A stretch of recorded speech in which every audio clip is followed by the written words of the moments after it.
My name is Jennifer, a 32-year-old professional. My husband Donnie is 30 and also employed. We got married 2 years ago.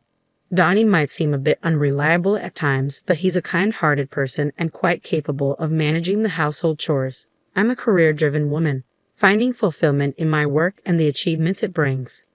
I work in the New York metropolitan area, a place where hard work is recognized and rewarded. However, the possibility of relocations looms and there is no established policy for maternity or parental leave. Many female employees tend to resign upon marriage or starting a family.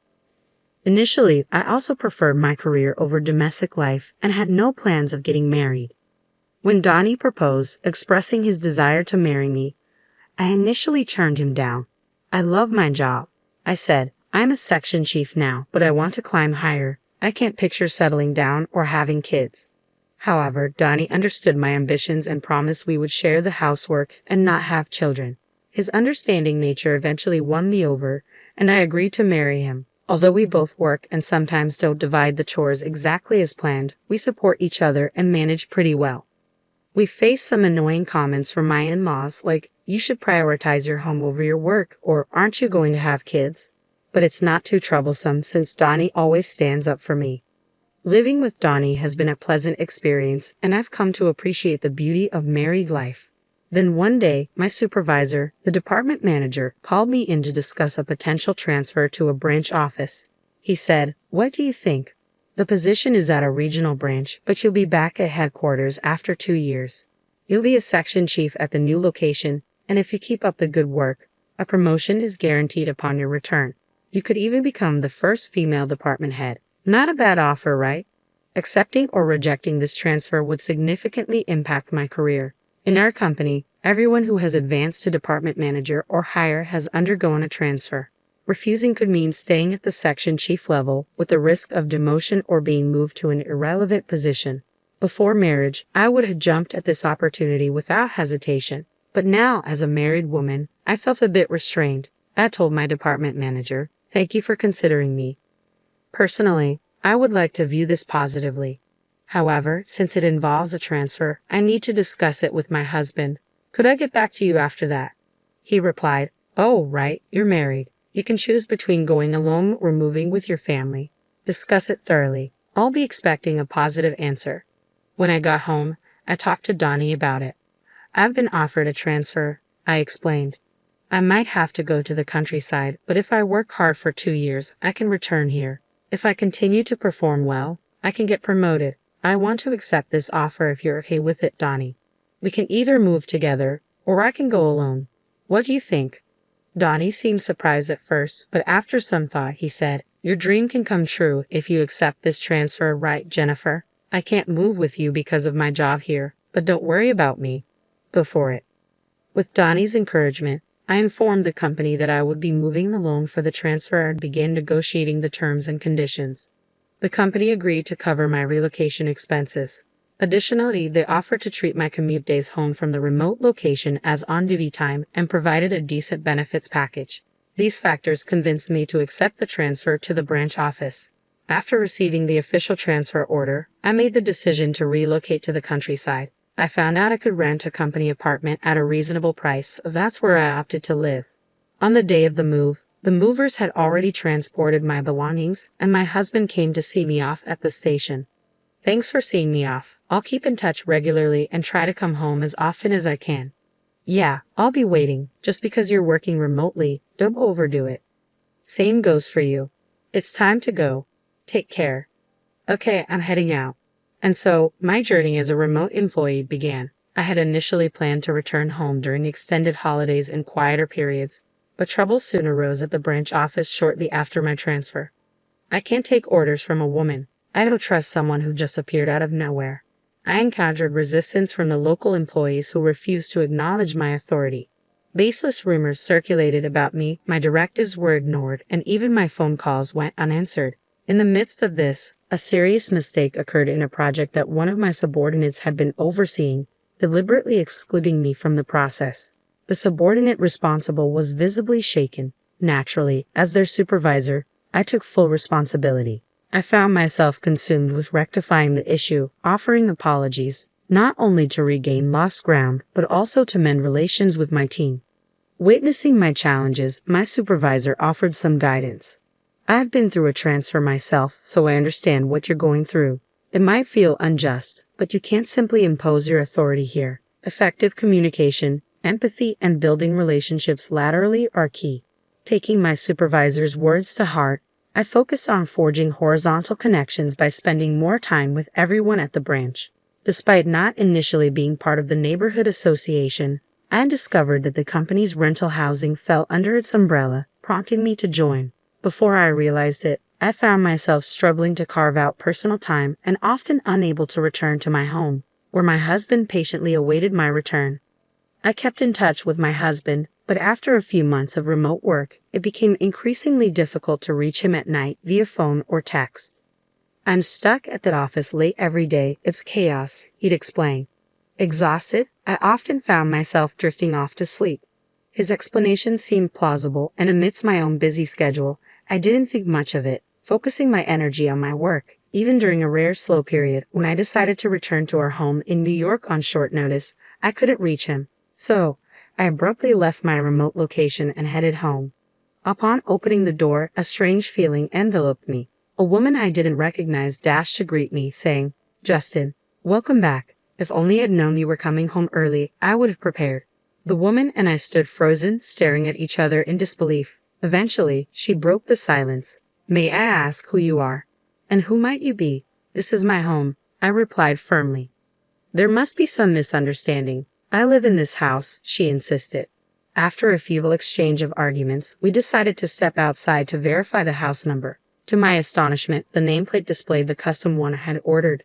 "The key fits, and the nameplate is correct. This is my house. I'm going in," I declared. "Wait, what are you doing?" "Stop," she protested. Ignoring her protests, I pushed past and entered the house. Once inside, I immediately noticed the drastic changes. New curtains, different furniture, a complete overhaul of the interiors. In the living room, a framed photo captured my husband and the woman at a theme park. The kitchen held mugs unfamiliar to me, while the bathroom revealed strange toothbrushes and skincare products. Even the shower boasted women's shampoo and conditioner.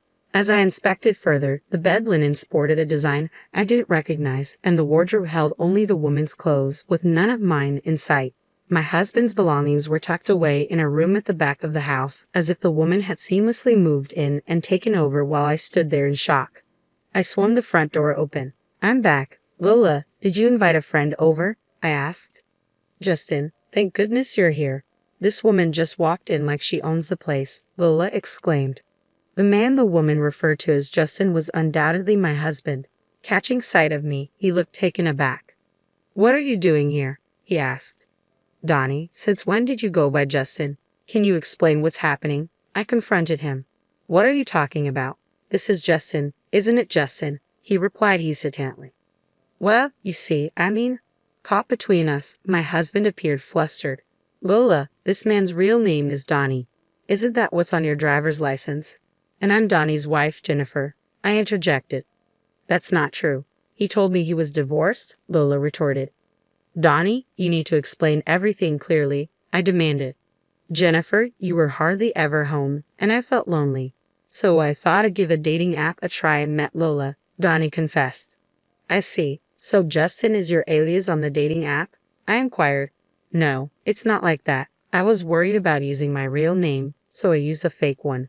But I kept my last name," Donnie explained. "And why lie about being divorced?" In Lola's dating app profile, she mentioned, "I've only ever attended all-girls schools and have never dated a man before. Looking for someone who's willing to be serious about a relationship with the goal of marriage." It really struck a chord with me, so I fibbed about being divorced to win Lola over, and we ended up moving in together. "Why on earth would you do that?" I exclaimed in disbelief. At that moment, my husband launched into a defense of his actions. "It's because you're always away for work. It's only natural for a man to crave companionship. We've been leading separate lives due to your demanding job and the overtime and weekend shifts. I just wanted a cozy home where my wife would be waiting for me with dinner ready," he explained defiantly. I was stunned by his confession, realizing that my perception of his supportiveness towards my career might have been misguided. "But that doesn't excuse what you did. Your actions were despicable. If you wanted to be with someone else, you should have had the decency to end our marriage first. Why didn't you do the right thing? I demanded. I cared for both of you. I never intended to leave either of you, my husband defended himself. After everything you've done, it was inevitable that I would find out when I returned. It's beyond belief that you thought you could deceive me, I shot back. Well, if you had kept your promise and returned home, none of this would have happened. Your absence pushed me to seek companionship elsewhere, he argued. What nonsense. I've explained to you how demanding my work has been, I retorted.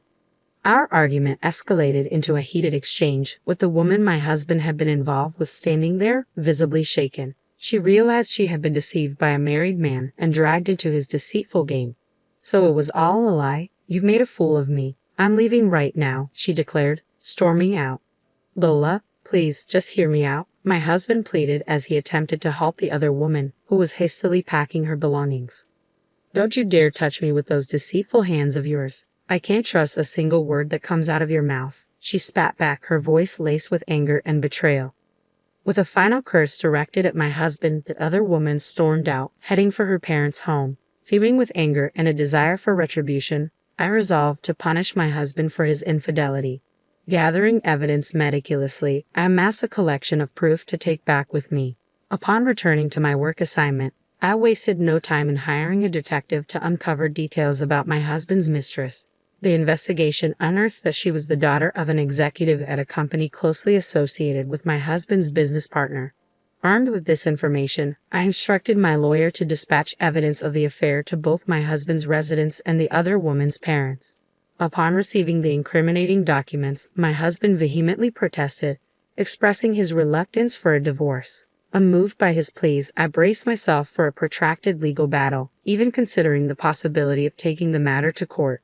Unexpectedly, the other woman's family reached out to my lawyer, prompting us to arrange a meeting at their office. To my surprise, the other woman and her parents showed up, offering their sincerest apologies. We are deeply sorry. Our daughter's actions have caused you immense trouble, and we take full responsibility for that. She has always been sheltered and quite naive about the world. Despite our efforts to arrange a marriage for her with someone we deemed suitable, she longed for a more liberated love. She met your husband without our knowledge and, unfortunately, got carried away without truly understanding who he was. She mentioned meeting a divorced man on a dating app and expressed a desire to move in with him. Despite our pleas for her to cease contact with him, she refused to listen. She became so entangled in her fantasies that she ran away from home to be with him. Upon realizing she was the other woman, she was devastated and has since sought therapy. We are prepared to offer you a settlement of $50,000, and we kindly request that you keep this matter confidential. With solemn expressions, the other woman and her parents extended their hands, shaking mine firmly. I appreciate your apology. However, I'll accept it under one condition. I'm in the process of pursuing a divorce, but my husband is unwilling to agree. If you're willing to cooperate by providing testimony if this escalates to a trial, then I'll agree to the settlement, I stated firmly. We agree to cooperate, but we're concerned about our daughter's future. We prefer to avoid any permanent legal repercussions, they responded. Fortunately or unfortunately, my husband's workplace is a client of yours, I revealed. In an unexpected turn of events, the woman my husband had been unfaithful with and I formed an unlikely alliance. Together, we plotted to teach him a lesson. His workplace would soon face a crisis due to his altercation with an executive at one of their client companies. Naturally, all blame would fall squarely on my husband. Meanwhile, back at home, his parents remained oblivious to the turmoil, attempting to reach out to him as they always did. Jennifer isn't answering our calls, and she won't return them either. Is she so wrapped up in work that she's forgotten about us? When is she planning to come back? We miss seeing our grandchild, his mother lamented. Mom, you don't understand. I cheated on Jennifer while she was away on assignment, and now it seems like we're headed for a divorce, my husband confessed. His mother's response was surprising. That woman who neglects Donnie to focus on her job is to blame. Perhaps it's best if you break up with Jennifer and reconcile with the woman you had the affair with, she suggested. It became apparent that my in-laws had chosen to align themselves with the other woman's family, possibly because they perceived them as wealthier than ours. They launched a series of attacks against me, bombarding me with calls that I eventually had to block. Undeterred, they began calling me at work. When I refused to engage with them, they took matters a step further by showing up at my workplace, causing the commotion and creating a scene. "Release our son. It's your fault for being such a career-focused woman that our son strayed. He'd be happier with his lover, so stop interfering," his parents demanded. In response, I exclaimed, "What are you talking about? I'm the one seeking a divorce from Donnie. He's the one resisting, and besides, the woman he cheated with has no interest in reconciling with him. He deceived the daughter of a business executive into a relationship, and they're rightfully upset. This is going to cause a lot of trouble." Upon realizing that their son had injured a significant client, my in-laws swiftly changed their tune and attempted to reconcile with me. "Oh dear, we had no idea it had escalated to this point. We must have misunderstood. We apologize. Our son has acted foolishly, but he's regretful. You'll forgive him, won't you, Jennifer?" they pleaded. "I must decline. You've just criticized me, and now you expect me to forgive you. Please leave," I asserted firmly. Refusing to budge, they persisted, prompting me to have them escorted out by security. Their disruptive behavior led my company to take legal action against them for obstructing business. Following these events, I finally received the compensation owed to me by my husband and proceeded with the divorce. Additionally, the other woman's family sought compensation for the breach of her chastity and the costs of her psychiatric treatment, with the repercussions of his actions tarnishing his reputation at work and the financial strain of hefty compensations. My husband found himself overwhelmed with debt. Unable to afford to resign, he found himself trapped in a difficult situation. After 2 years of being away on assignment, things had finally calmed down. As I prepared to return to the main office, I reflected on my journey. Successfully completing my assignment had been a significant achievement, leading to my promotion to department manager. It dawned on me that had I not taken on this assignment, I might still be stuck in a loveless marriage. Yet deep down, I knew that a man like him would have strayed sooner or later, and conflict with his parents would have been inevitable. Through this experience, I've come to understand that I'm better suited for the demands of work rather than the complexities of family life. Now, I find myself immensely fulfilled and content.